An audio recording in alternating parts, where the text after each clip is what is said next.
magacaygu waa Xamse Xasan Ibraahim.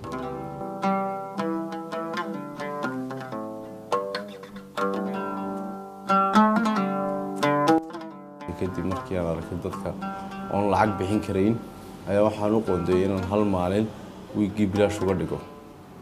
ujeedadan hadafkan ka leeyahay waxa weeyaan kow inaan anigu naftayda u sadaqadeeyo marka hore oon dar Ilaahay ula baxo.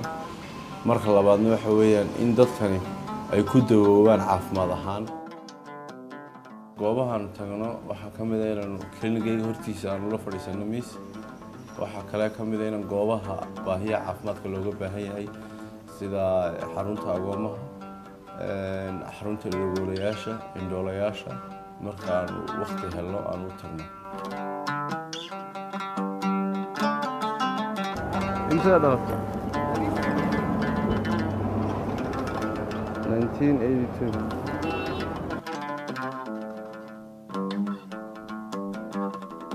xanuun oo kale ma dareentaa ma iscabartay qofka ku xiga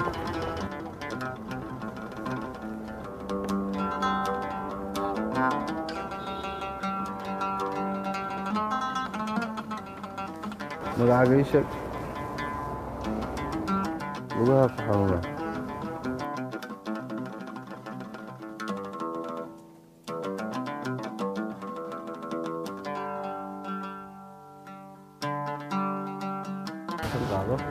tan bad insha Allah ku bogsanaysaa insha Allah wixii kala wiiga dambe markay saas oo kala sameynayno ay idigu soo noqon kartaa. Assalaamu alaykum waa Dr. Xamse kula hadlaya.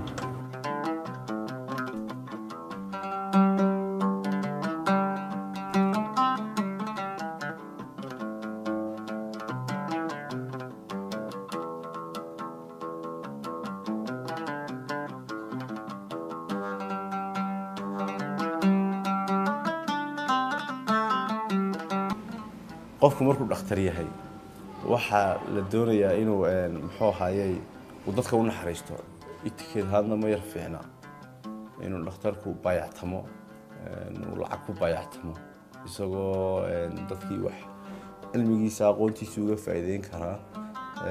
qofkii xitaa hadduu lacag ahaan eegayo qofkii markuu bogsaday isagaa odhan karaana lacag ku siinaya qofkii, laakiin marka koowaad baayactan uu ku bilaabo qofkii xanuunsanayay waxaan qabaa in laga fiican yahay. ودكتوركم وحياة بدن أو بلاش وبالشدة وقبتوا علم كلية آخرية دون فهمتي اللي جف عيدك فرا واحد ما أنت قف يعني كلية تسيسه أحلى جاي بقى صدق وجو فرحة إلى هذه واحد بدن وجو فرحة.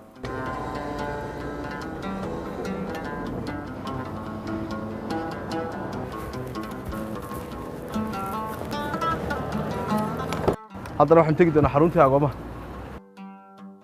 باوركيga khaaska ah baan wadanaa hadda shidaalkiisa wax walba yani tabarucaad maalinta tabarucaadka wax walba kharash ahaan anaga isku qabnaa aniga isku qabaynta badan. haddana waxaan soo gaarnay xaruntii agoomaha.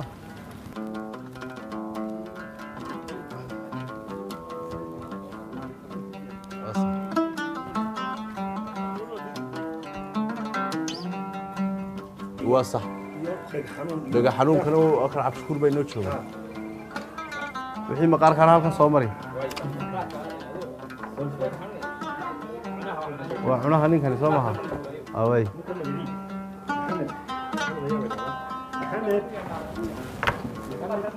waxaan ku falayaa sawirka hadhow toole ayaan baarayaa cudurkan differentiation diagnosis baan samaynayaa waa kala saarayaa cudurrada si aan dawada ugu habboon hadhow toole u keeno.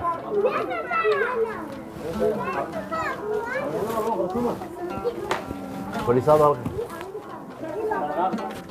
هالك محمد لوف وين ولا سكرية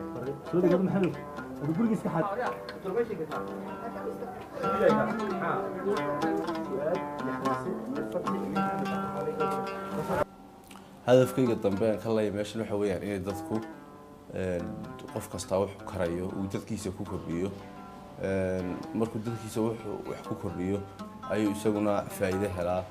waxa kale ay ugu filan tahay caafimaad ahaan bulshada aan ku dhex noolahay markay caafimaad qabto anna waan caafimaad qabaa micnaheedu